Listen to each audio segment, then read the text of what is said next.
Bonjour à tous. Merci encore d'être nombreux à nous suivre ce matin. Notre deuxième temps de parole, on va reprendre l'actualité avec lui, puisqu'il doit nous donner également sa vision des choses par rapport à cette crise sanitaire. Beaucoup de choses, notamment à commencer par nos étudiants, la crise sanitaire elle-même, la gestion de la crise à Mayotte, mais également l'insécurité qui règne actuellement sur notre département. C'est Ali Combo-Debré que nous recevons ce matin en vous remerciant d'avoir accepté notre invitation. Monsieur Debré, bonjour et bienvenue. Bonjour Kamar, bonjour à tous les Mahorais qui nous suivent, que ce soit à la télé, à la radio, mais aussi sur Facebook. Alors, Monsieur Debré, on va d'abord commencer par nos étudiants. On sait que c'est une année qui a été où les programmes ont été bousculés, notamment pour nos étudiants du côté de la métropole, où chaque année, on le sait que le CD se déploie, en tout cas pour suivre nos étudiants. Est-ce que déjà entre ceux qu'on avait annoncés qui auraient souhaité volontairement de revenir vivre cette crise auprès de la famille, est-ce que vous avez eu des nouvelles ? Alors, vous savez que la compétence de transport des étudiants n'incombe pas au département. Néanmoins, en lien avec la délégation de Mayotte à Paris, c'est un sujet que nous suivons de très près. Pour plusieurs raisons, parce que nous savons tous qu'être confiné dans une petite chambre de 9 mètres carrés pendant 2 mois, ce n'est pas évident.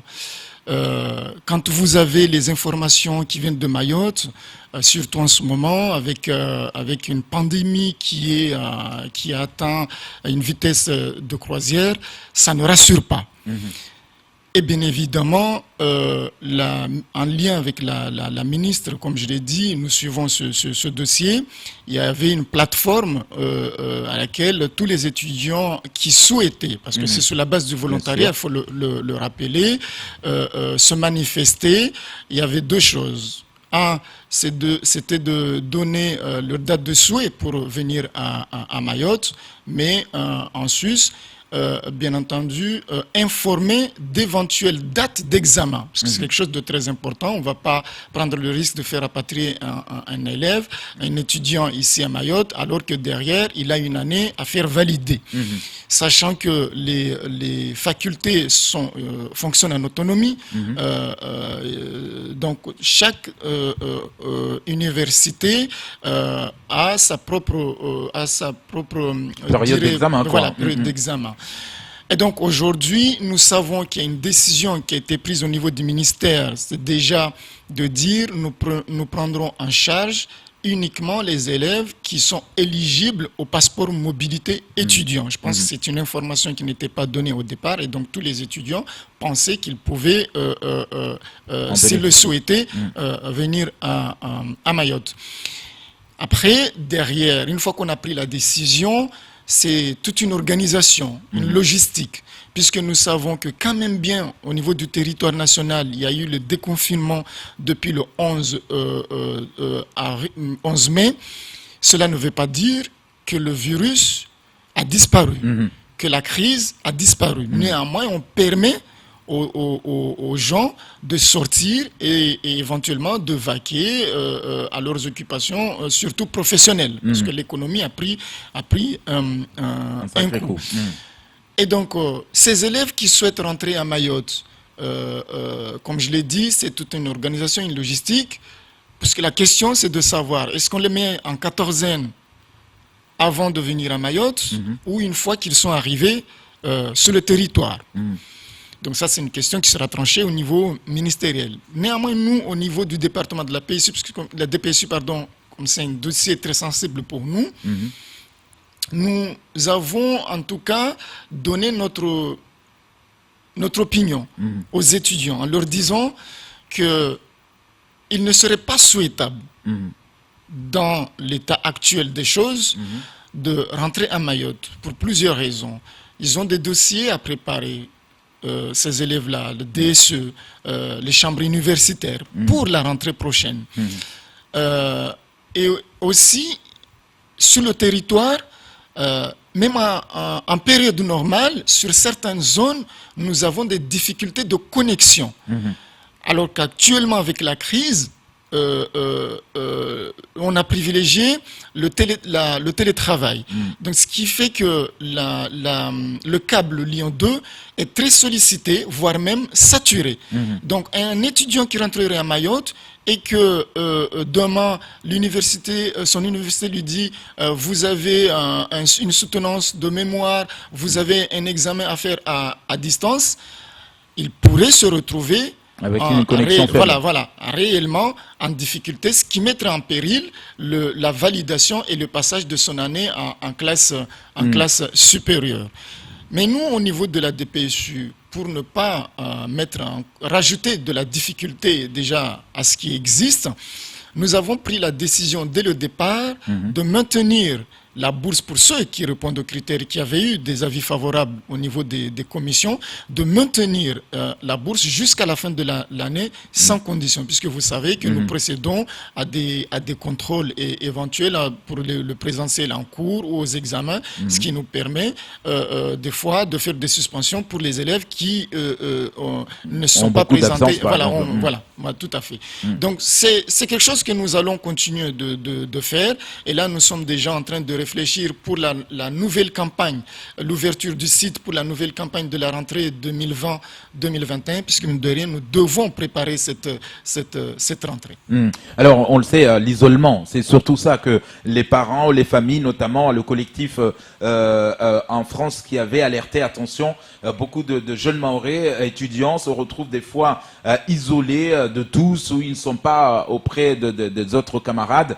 Et ça, c'est inquiétant. On a entendu le ministre dire qu'il y aurait 200 € par étudiant, alors même qu'au début de cette crise, on a vu que tous les étudiants de métropole, on leur a invité à rentrer chez eux auprès de leur famille, et les étudiants ultramarins à rester cloîtrés, isolés dans des chambres universitaires. Est-ce que, quelque part, il y a quand même, de la part du département, une aide psychologique, mais une aide également compensatoire pour aller 200 €, c'est quoi avec une crise comme ça? Alors, comme je l'ai dit, nous avons tous été étudiants, M. Kamara. Nous savons ce que c'est, ne serait-ce que le week-end, quand vous avez tous vos camarades qui rentrent dans leur famille, que d'un coup, vous vous retrouvez le vendredi soir dans une cité où il y a pratiquement personne. N'en parlons pas, quand ça doit durer 1 semaine, 2 semaines, et en plus, quand il n'y a même pas de professionnels au niveau du CROUS, à qui vous pouvez éventuellement faire entendre vos frustrations. Et donc, nous avions envisagé de mettre en place une cellule de d'écoute psychologique. La cellule, aujourd'hui, elle est créée au niveau de la plateforme. Aujourd'hui, elle existe. Nous sommes en train juste de vérifier les astuces juridiques et éventuellement les bénévoles qui seront amenés à animer cette plateforme. Et nous devons nous assurer qu'ils ont les certifications normales, puisque on ne va pas prendre le risque non plus à ce niveau-là, puisque c'est de la responsabilité juridique. Mais je pense que d'ici la semaine prochaine, on pourrait être fonctionnel. Je suis en lien jour au jour avec le délégué, le président de la FAM, la Fédération des associations mahoraises de métropole, en lien aussi avec la délégation de Paris, parce que n'oublions pas que nous avons aussi des étudiants, à La Réunion, nous avons aussi des étudiants à La Réunion. Nous faisons le point régulièrement, et certains présidents d'associations d'étudiants qui ont mes coordonnées et qui m'appellent. Et on a l'information au jour le jour, ceci pour apporter notre soutien au monde étudiant. Bientôt, ça veut dire vendredi, nous allons débloquer une enveloppe d'urgence d'à peu près 80 000 €. 40 000 € pour la métropole, 40 000 € pour les étudiants qui sont à La Réunion, en complément déjà pour ceux qui bénéficient des aides du département, mais aussi pour venir en soutien pour ceux qui n'ont que les aides du CROUS. 40 000 en métropole, on pourrait se dire que c'est pas suffisant, mais n'oublions pas qu'il y avait eu un appel à projet du ministère auquel nombre d'associations mahoraises ont répondu et qui ont à peu près, à elles seules, pris 74% de l'enveloppe globale qui était réservée dans le cadre de cet appel à projet. Donc nous venons en soutien avec ces 40 000 euros qui seront gérés par la femme, puisque une décision politique a été prise au département de passer par les fédérations. À La Réunion, ce n'est pas le cas, puisque nous savons que nous avons 2 fédérations. Donc nous, politiquement, on vient en urgence à nos étudiants qui sont en difficulté. On ne veut pas se retrouver dans un imbroglio de guerre de chef. Mais surtout pour La Réunion, on va intégrer les Mahorais qui se retrouvent aujourd'hui bloqués du fait de la fermeture de notre aéroport. Léo ? J'ai une question, je vous ai vu arriver avec un masque. Ces masques qui ont distribué 450 000 masques. Alors, il y a beaucoup de gens, quand j'ai discuté comme ça avec eux, qui m'ont dit mais on ne comprend pas le calcul. Un masque par personne, 450 000 masques, c'est probablement pas assez. Qu'est-ce que vous répondez à ça? Alors, pour répondre, je vais d'abord vous poser une question. À combien s'élève le chiffre de l'INSEE pour la population de Mayotte? Le chiffre que vous avez, c'est lequel? 250 000 ou 252 Donc, 000. on a dit Oui. au moins 2 masques par personne. Donc, quand vous faites le calcul, on est dans les eaux de 450 000. Puisque nous savons que ce masque, nous devons le laver tous les soirs. Oui. Et donc, par conséquent, en posséder 2, ça permet déjà que ça puisse durer un peu plus longtemps. Oui, mais quand le préfet disait un masque pour tout le monde, pour tous les Mahorais, d'accord? Là, vous parlez des Mahorais recensés, 250 et quelques mille. On sait très bien qu'il y en a plus que ça. Ça, c'est vous qui le dites. Non, mais nous nous basons sur les... Ah non, on va pas rentrer dans un travail de sorcier. Moi, je ne suis pas le directeur de l'INSEE. Je me fie à l'INSEE. Mais quand je fais les calculs, 252... Donc c'est uniquement multiplié pour les par 2, mais D'accord. on est dans ces eaux. 450 000 avec une largesse, puisque nous comptons aussi équiper certaines associations qui travaillent sur le compte du département avec par rapport à notre population âgée, les personnes âgées et les personnes handicapées. Vous savez, il y a des aides à domicile. Et donc, bien entendu, il faut équiper ces personnes-là. Alors, ces masques, Debré, on le sait qu'on attendait beaucoup de masques venant de la métropole, du territoire national. On avait cette opération résilience aujourd'hui avec ce Mistral qui devait nous amener des masques, les avions, le pont aérien.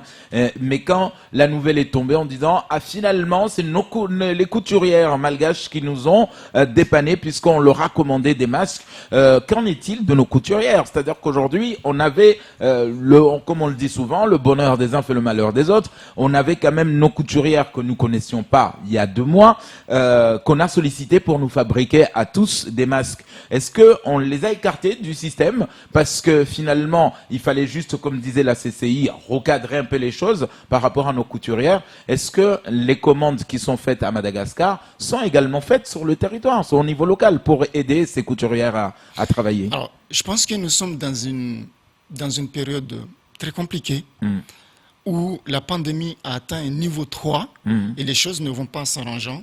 Oui. Donc, je pense que ce n'est pas le moment de faire de la polémique à Mayotte. Quand je dis cela, vous savez, nous sommes en toute transparence dans ce que nous faisons au département. Il y a 35 000 masques qui ont été commandés au niveau local. Donc, dans la répartition, c'est celle-là. 2000 qui ont déjà été distribués pour les agents du département qui sont en présentiel. Parce qu'il ne faut pas oublier que, mine de rien, on est en période de crise, mais la collectivité doit fonctionner. il y a 6 000 masques pour 30 000 euros, 17 000 pour les agents voilà, 2 000 pour les agents de sécurité du STM qui représente un chiffre de 17 000 euros. Nous avons encore 5 000 masques, donc un total de 18 000 masques qui ont été déjà commandés Localement. au niveau local, local, nous allons monter jusqu'à 55 000.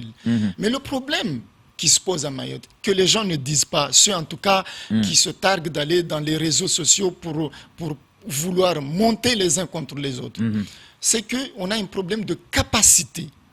D'accord. Ici à Mayotte. Première chose. Deuxième chose, nous savons tous, nous avons l'information, en tout cas, encore une fois, qu'il y a une rupture au niveau d'approvisionnement de tissus sur le territoire. Et troisièmement, je rajouterai, même les élastiques nous manquent. Mais ça, c'est pas tant le plus important, parce que cela, il n'y a pas d'élastique. Donc, comme je l'ai dit, rupture de stock au niveau des tissus et un problème de capacité de production en grande quantité. Quand vous parlez de rupture de stock, ça me paraît bizarre parce qu'on avait l'impression qu'on allait manquer de rien à Mayotte. Le Mistral a livré des tonnes de choses, nourriture ou autre. Je pensais aussi que par rapport aux masques, par exemple, les tissus feraient partie de ces livraisons pour que justement on ne soit pas en rupture. Alors, moi j'ai coutume de dire dans cette crise que personne, mais quand je dis personne n'avait coché dans son agenda 2020 gestion de crise Covid-19. Tout à fait. Et comme l'a dit le préfet, on apprend dans cette gestion de crise.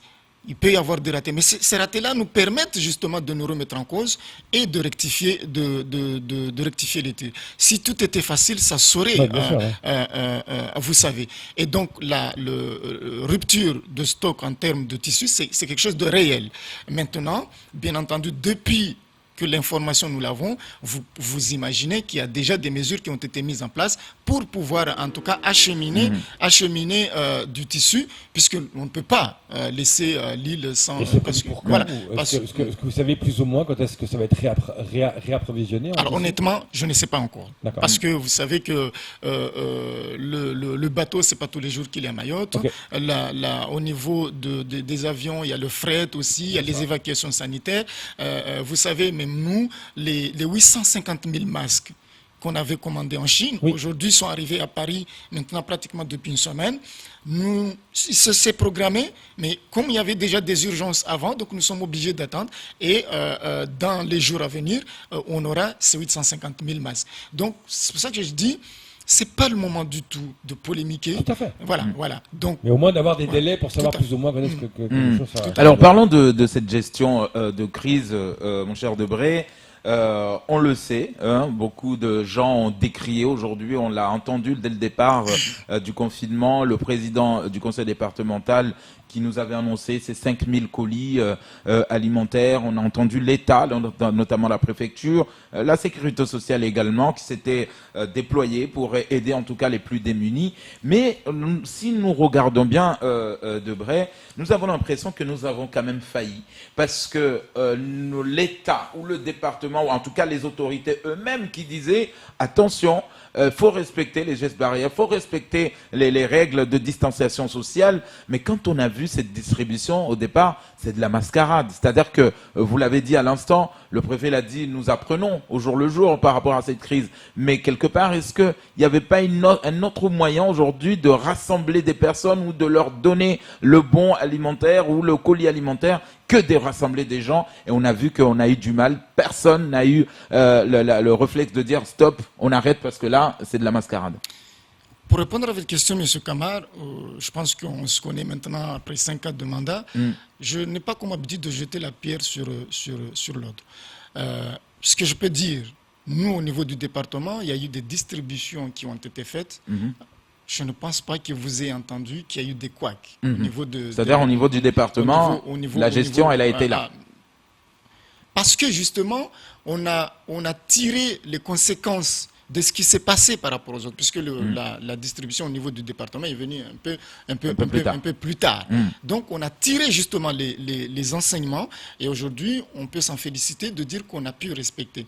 Mais je pense que même au niveau de l'État, parce que nous discutons avec eux, nous avons des réunions communes, et nous sommes tous convaincus aujourd'hui qu'il faut faire autrement.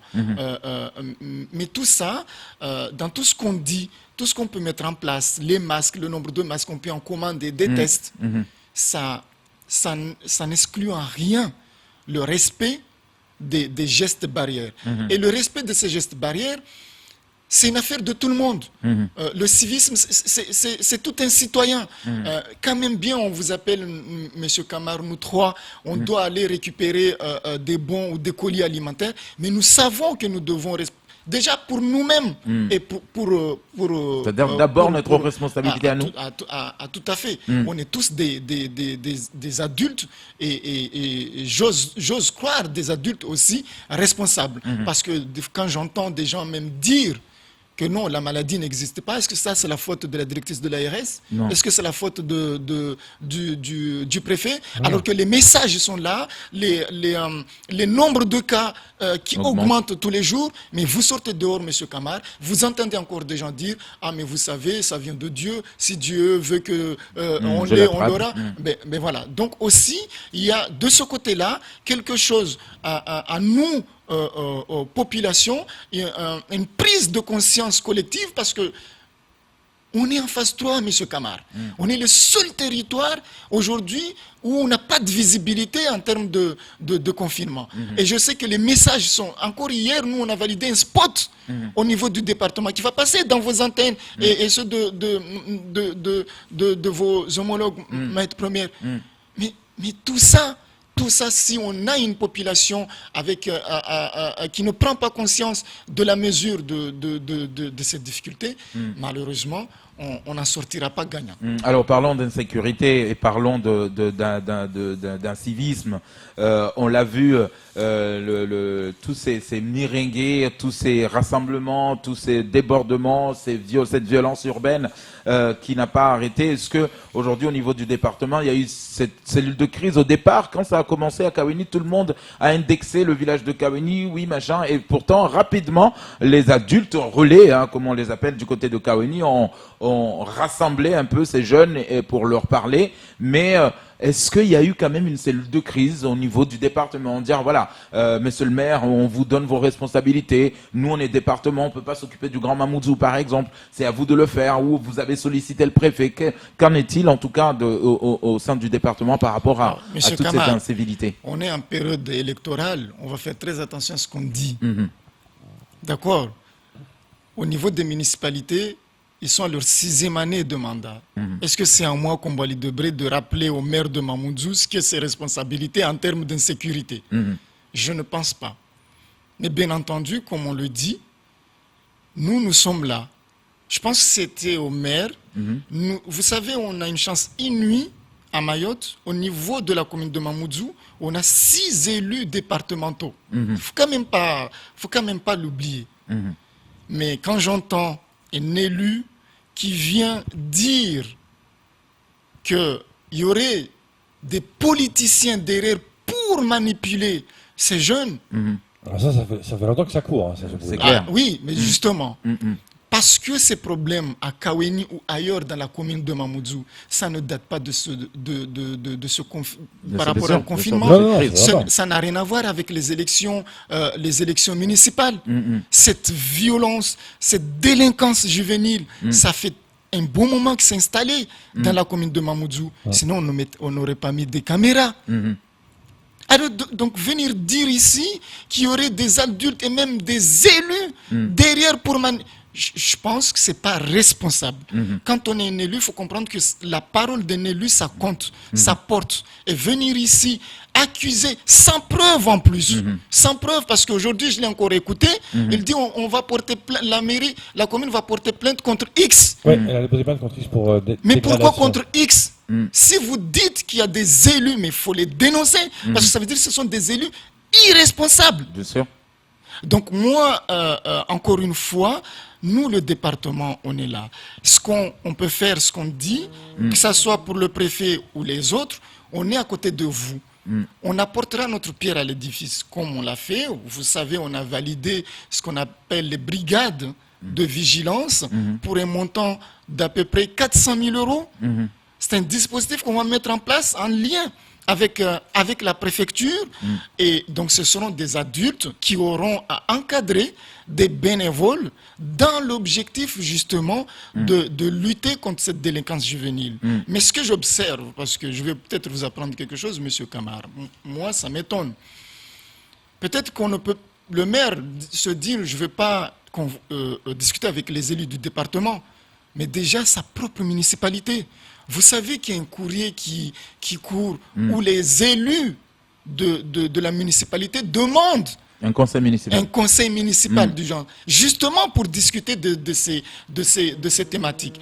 Donc moi, je ne viendrai pas me rajouter, moi, élu du département. Néanmoins, on a tous, les uns et les autres, de par même nos formations propres. Moi, je suis travailleur social. Je suis à Kaweni, le maire, il est de Kaweni. Peut-être qu'il ne veut pas discuter avec moi publiquement, mais Debré, voilà. Est-ce qu'on peut partager? Qu'est-ce que tu en penses? Qu'est-ce qui est possible? Qu'est-ce qui est possible de faire? Mais vous savez, le lycée Mamoudzou Nord a été cambriolé il y a une semaine. Bien sûr, c'est vrai. Tout le matériel informatique est parti. Et ça, c'est notre jeunesse qui va en pâtir. Donc, nous faisons, nous, le département, ce qui est possible de faire dans la limite de nos moyens et de nos compétences, mais chacun est responsable et a des compétences propres. Et aujourd'hui, après 5 ans, je pense que tout élu connaît ses prérogatives, ses limites, et où est-ce qu'il peut faire appel aux autres. Alors on finit rapidement cette interview à Monsieur Debré, puisqu'on a abordé un peu cette partie un peu politique. On le sait que ces élections municipales vont compter pour demain, les futurs conseils départementaux. Est-ce que avec le confinement, on y pense, on se dit non, on s'occupe d'abord de la crise et puis on verra, parce que finalement, ce sont ces conseillers, ce sont ces maires finalement qui vont devoir demain passer par cette voie pour élire en tout cas nos futurs conseillers départementaux. Est-ce qu'on y pense ou pour l'instant Alors, à votre question, je répondrai ce qui me concerne moi, Kombouali Debré. Pour l'instant, nous sommes aux côtés de l'État, que ce soit le recteur, l'ARS, le préfet. Nous avons mis en place un comité de pilotage sous la responsabilité du DGS. Nous, les élus, siégeons. J'essaie d'être le plus régulier possible, vous savez, parce que le temps n'est pas à la politique. Le temps est à la gestion de cette crise.